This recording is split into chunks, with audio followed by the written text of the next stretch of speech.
Hello à tous, c'est Louisa et vous regardez Unlocked, l'émission qui décrypte les entreprises. Aujourd'hui, on reçoit Engie. Ils vont répondre à vos questions que vous nous avez envoyées sur Insta, mais surtout, ils sont venus vous présenter leur offre d'emploi. Anne-Emmanuelle, bonjour. Bonjour. Tu es Head of Talent Acquisition Strategy. Bienvenue. Merci. Comment ça va? Super. Bon. Mieux, ce serait indécent. Et tu n'es pas venue toute seule, puisqu'avec toi, il y a Clément, Digital Experience Designer. Bonjour Clément. Hello, Ça va va très bien aussi. Bon. Ravi d'être là. Bienvenue à toi. Bienvenue à vous deux. On va parler de votre campagne de recrutement puisque vous recherchez des alternants. Oui. Mais d'abord, on va passer au Pitch Me That.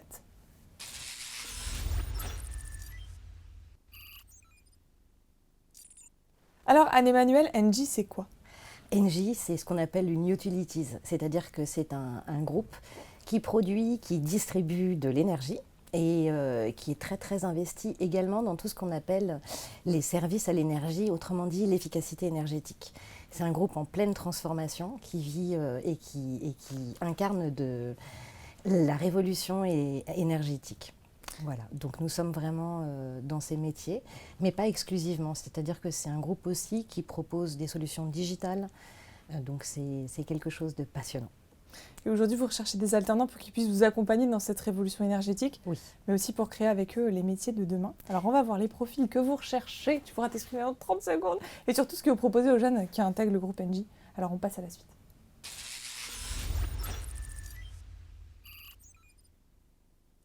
Alors justement, Anne-Emmanuelle, quels sont les profils que vous recherchez? Est-ce que tu es plutôt sur des profils ou des diplômes? Les deux, en fait. Ouais. Principalement aujourd'hui, alors effectivement, notre cœur de cible, ce sont plutôt les techniciens, mais pour nous accompagner et réaliser les exploits de demain et nous aider à transformer le monde, à le révolutionner, on est très très orienté zéro carbone. Notre objectif, c'est d'apporter l'énergie de façon la plus éthique possible et la plus verte possible, à tous et au meilleur prix. Et donc pour ça, on a besoin d'ingénieurs, évidemment, d'ingénieurs ingénieux.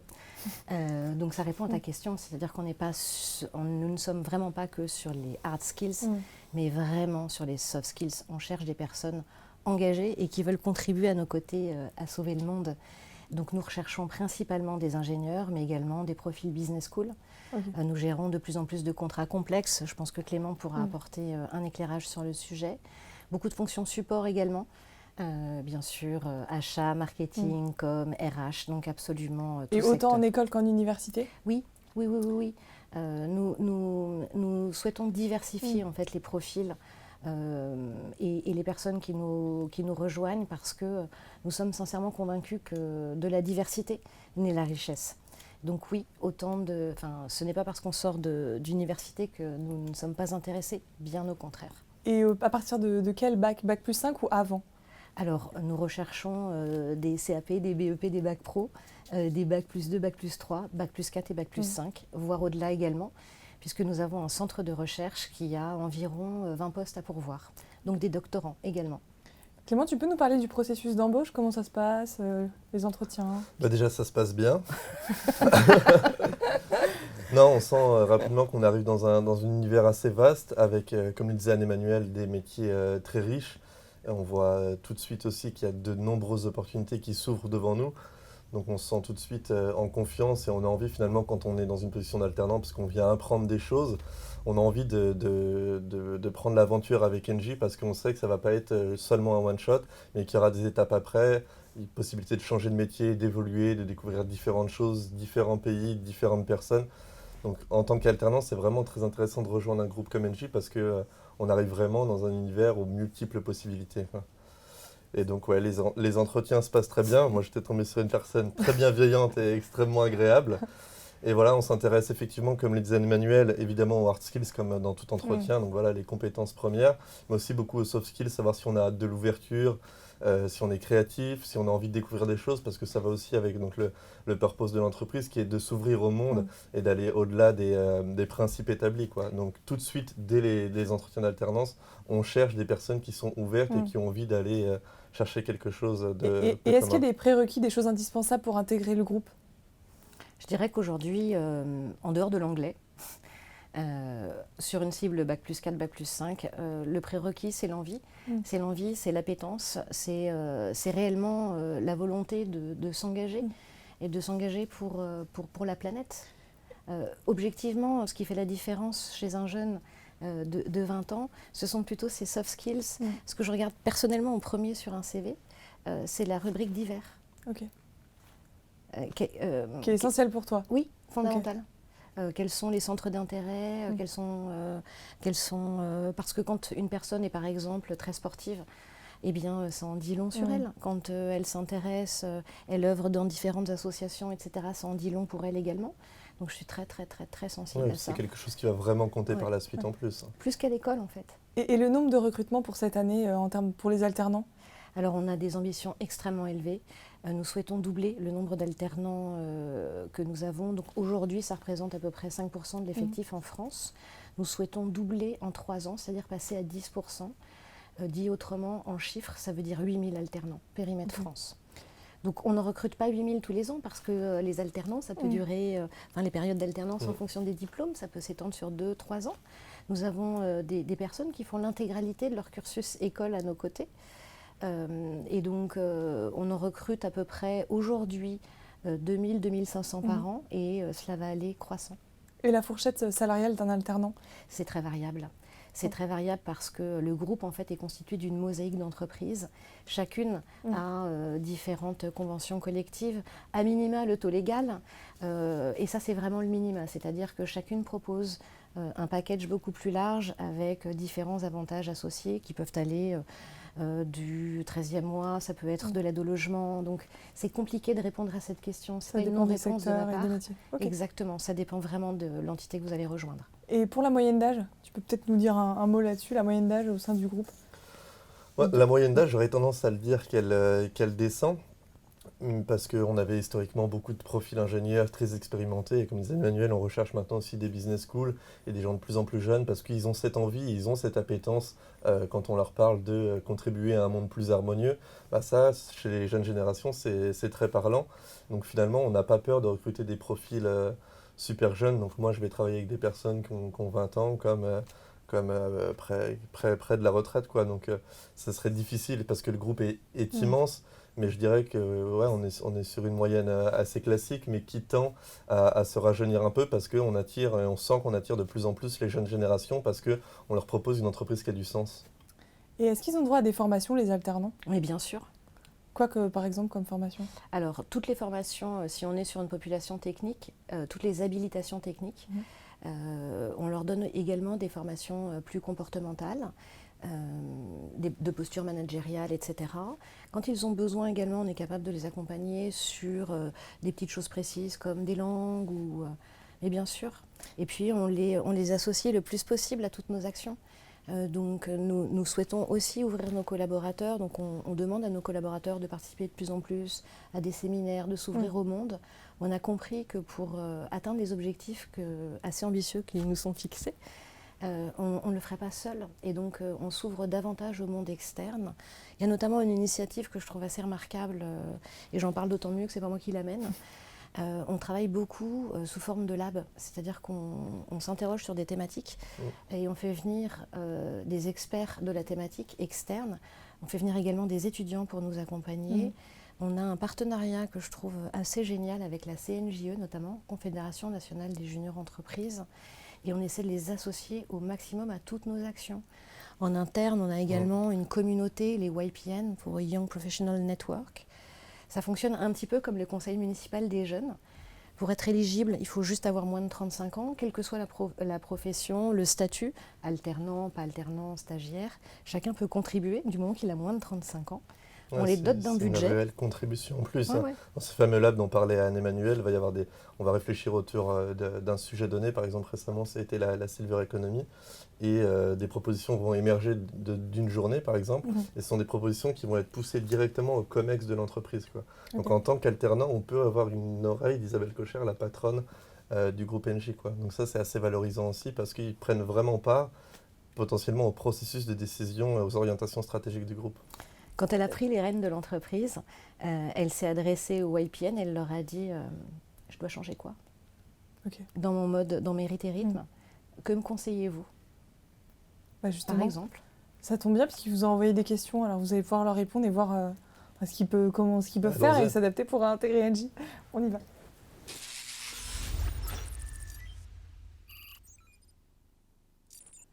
Alors, vous avez Manon qui vous demande, avez-vous des opportunités pour travailler à l'étranger ? Oui, pas énormément encore, et c'est vraiment quelque chose que l'on souhaite absolument développer. Pourquoi ? Parce que dans le changement stratégique qui est le nôtre, on a compris que pour développer le business, il fallait réellement se rapprocher des territoires. Et donc on essaie par exemple de réduire au maximum notre volant d'expatriés pour pouvoir intégrer davantage des personnes en local. Donc on les fait venir aussi, on a de l'impatriation, et du coup on préfère miser sur la jeune génération. Et notamment ce que l'on pousse, et c'est une politique vraiment que l'on met en œuvre depuis cette année, nous avons énormément de VIE, eh bien nous souhaitons proposer des VIE à nos alternants. Nous avons également quelques stages à l'étranger à proposer, c'est une réalité, mais pas assez à mon goût. Donc c'est vraiment un des axes de développement très forts et un des engagements qu'on souhaite prendre cette année, parce qu'aller passer 6 mois, enfin par exemple le VIE c'est une durée de 6 à 24 mois, bien aller passer 6 à 24 mois au Brésil, revenir avec la culture brésilienne, etc., c'est une richesse formidable. Donc on essaie de développer au maximum ce genre de parcours. Clara qui vous demande, avez-vous des contrats de professionnalisation ? Bien sûr. On a un mix équilibré entre contrat pro et contrat d'alternance, oui. C'est important parce que le contrat pro notamment permet d'accueillir des gens qui ont jusqu'à 29 ans. Et c'est en ça que c'est très intéressant. C'est-à-dire que l'alternance, bien sûr, ça peut concerner un jeune de 16 ans, mais ça peut aussi concerner un jeune de 29 ans qui pourrait être, pourquoi pas, en reconversion. Okay. Ornella qui vous demande, quel est le parcours d'intégration à NJ ? Peut-être Clément, tu peux nous raconter ton intégration ? Alors, le parcours d'intégration, il se passe également bien de manière générale, mais c'est pareil, il n'est pas unique. En revanche, on va toujours aller croiser des personnes bienveillantes et les principes restent globalement à chaque fois les mêmes. C'est de découvrir l'environnement qui nous entoure, mais pas uniquement le premier cercle, ça va être aussi le second cercle. On parlait de partir à l'étranger avant, mais on va travailler au quotidien la plupart du temps dans un environnement international, donc on va traiter avec différents pays, donc on va découvrir tout ça, découvrir nos différents interlocuteurs, les différents avantages aussi que peut nous apporter le groupe, les infrastructures. Ouais, mais toi, comment ça s'est passé ton premier jour avec moi ? Tu te souviens ou pas ? Je me souviens que ça s'est bien passé. Comment exactement, non. Mais voilà, tu te souviens pas ? Eh ben moi je peux te dire, Ah, t'avais bah, un si petit tu t'en kit, souviens. on t'a fait une petite Oui, trousse, c'est vrai, tu te voilà. souviens pas ? Ça l'a pas marqué. Hein. C'est dingue. Alors que toi, ça te donne plutôt la banane. Hein, Ouais, mais alors lui, ouais. non. On t'avait fait une petite trousse, la tournée des popotes, et directement, on t'avait dit, allez hop, premier rendez-vous. On peut pas y C'est aller, vrai. fais-le à notre place, tu te souviens pas ? Baptême du feu, c'était magique. Bon, bah voilà, si tu t'en souviens pas, je viens moi, de je te m'en faire un souviens petit bien. rappel. Ça passe tellement vite. Christian qui vous demande...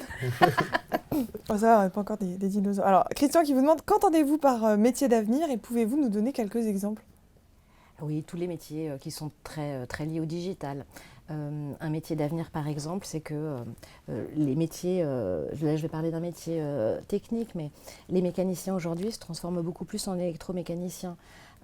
Les technologies évoluent énormément et donc il va falloir, on accompagne cette transition-là. Les nouveaux métiers, tout ce qui est marketing digital. Ça peut être dans le digital aussi, ça va être des data scientists, parce que pour déployer ces nouvelles solutions d'énergie, parce que ça amène forcément beaucoup de technologies, donc il faut des personnes à même de gérer toute cette data, parce que la data dans le monde de l'énergie c'est extrêmement important, donc on recherche effectivement pas mal de data scientists, mais globalement tous les métiers du digital, on a un studio digital dédié en fait, mais sur du software, sur du développement de software, développement de solutions, comme une espèce de boîte de consulting interne qui va aller prester pour l'ensemble du groupe et développer des solutions in-house à travers le monde. Ça peut être aussi tous les métiers liés aux énergies vertes. On est aujourd'hui vraiment dans recherche de nouvelles technologies. On a un gros projet en ce moment qui travaille par exemple, on peut également grâce aux marées, au mouvement de la mer, produire de l'énergie. Donc on est en train d'étudier des systèmes de barrage en mer. Ouais, donc tous ces métiers, et là on est sur de la conception, sur de la réalisation, etc., de technologies totalement innovantes. Donc ça peut être ça les nouveaux métiers dont on parle. Demain. Nous avons plus de 700 métiers dans l'entreprise. Donc, oui, donc il y en a beaucoup encore à répondre. Ouais. Ouais, largement. Didier qui vous demande, quelle est votre position dans la course à l'évolution IT des sociétés d'énergie ? Je crois qu'on vient de répondre à la question en fait. On essaie effectivement d'être en pole position parce que ça implique, toute cette énergie qu'on produit, on la mesure toujours en temps réel. On a des applications qui s'appelle Darwin par exemple, qui mesure en temps réel toute l'énergie qu'on qu'on distribue pour pouvoir aller la porter jusqu'au territoire, jusqu'au local. Donc effectivement, au niveau IT, on investit énormément sur des solutions. On est accompagné aussi par des grands groupes technologiques sur le sujet pour être vraiment toujours à la pointe et avoir aussi des solutions différenciantes auprès de nos clients. Et enfin, Maëlie qui vous demande en quoi Engie se différencie des autres groupes énergétiques pour un alternant. Parce qu'aujourd'hui, on lui fait la promesse, au-delà de vouloir recruter 10% d'alternants, on souhaite réellement avoir un taux de transfo de 50%, c'est-à-dire les recruter à l'issue de leur période de professionnalisation. Donc ça, c'est la première chose. La deuxième, je dirais le deuxième argument, c'est celui que l'on a déjà présenté, à savoir proposer à ceux qui le souhaitent un parcours à l'international.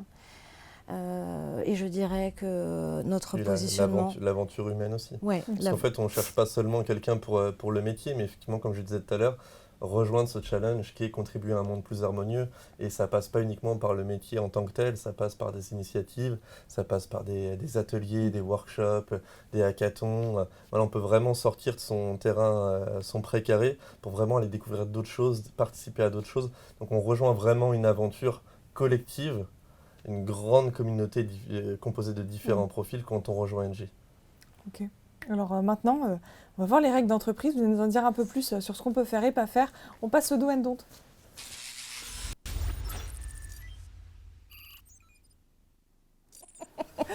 Alors je vous pose la question, vous me dites do ou vous me dites don't.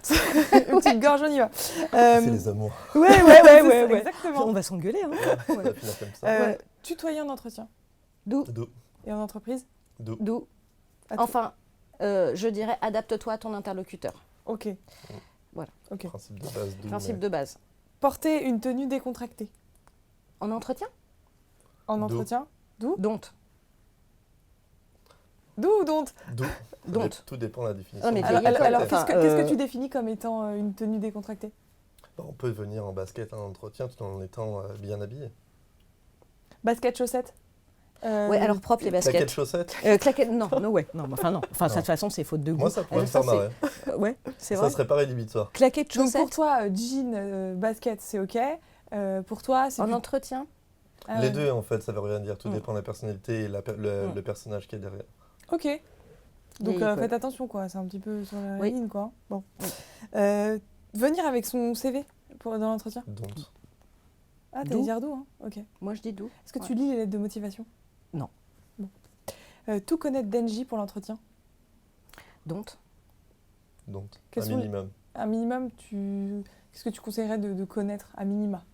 On ne demande pas de connaître le groupe en détail, mais c'est important de savoir là où on s'embarque parce que justement, on veut des gens qui souhaitent s'engager vraiment avec nous dans le groupe. Donc ne serait-ce que les valeurs du groupe et de voir quelle est la direction, quelle est la stratégie, pas la stratégie dans les détails financiers, etc., ou même opérationnels, mais vraiment de savoir dans quelle aventure on s'embarque et vers quoi ce groupe Engie veut aller. Ça, c'est important. Oui, il faut se préparer un minimum et c'est impossible de connaître. C'est comprendre où on met les pieds. Exactement. Où on met les pieds. Comprendre l'exhaustivité du groupe, je pense que même la plupart de nos salariés n'y arrivent pas. Non, parce que là, on perpétuelle mouvance en plus. Donc, okay. Mais être préparé quand même, un peu. Tout à fait. Demander un entretien vidéo? Do. Travailler son body language? Do. Il y a des choses à ne pas faire du tout en entretien qui peuvent vraiment les trahir? Ouais, regarder son smartphone. Alors franchement, moi, c'est rédhibitoire. Enfin, il y a déjà un truc qui s'est passé en entretien qui t'a choqué? Ou un souvenir, une anecdote marquante? Non.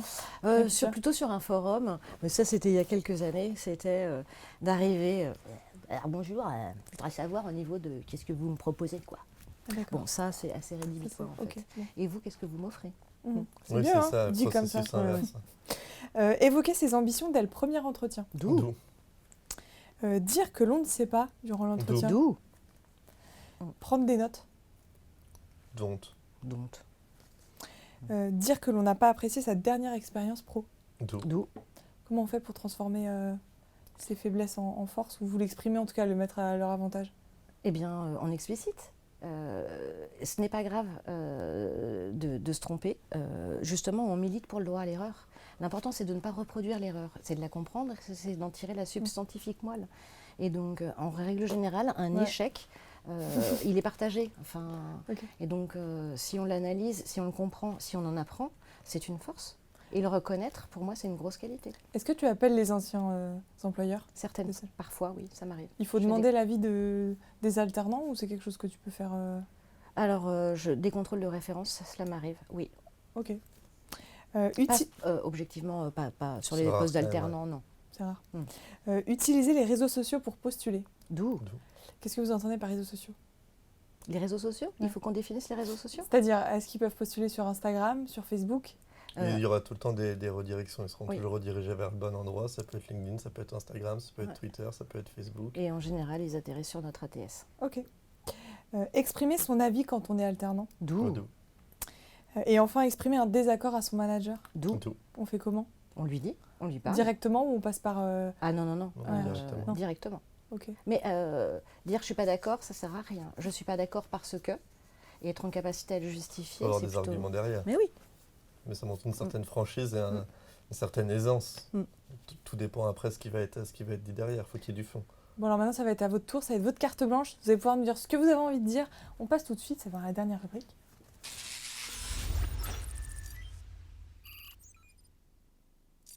Alors, c'est votre moment. Qu'est-ce que vous avez envie de nous dire sur NJ pour clôturer? Moi, j'ai pas envie de parler d'Engie pour clôturer. J'ai plutôt envie de parler de l'alternance, qu'elle soit chez Engie ou pas chez Engie. Pour moi, c'est vraiment la voie de l'excellence. Et aujourd'hui, c'est vraiment la voie royale vers l'employabilité. C'est assez extraordinaire. Être en capacité à suivre ses études et à travailler en même temps, à s'investir dans l'entreprise, etc., c'est extrêmement valorisant. Je sais que c'est plus difficile qu'un parcours classique. Et pour moi, vraiment, l'alternance, c'est la voie de l'excellence. La plupart du temps, Ouais. ça va faire gagner énormément de temps en fait. Parce Oui. qu'on est dans un monde qui va vite, qui change perpétuellement.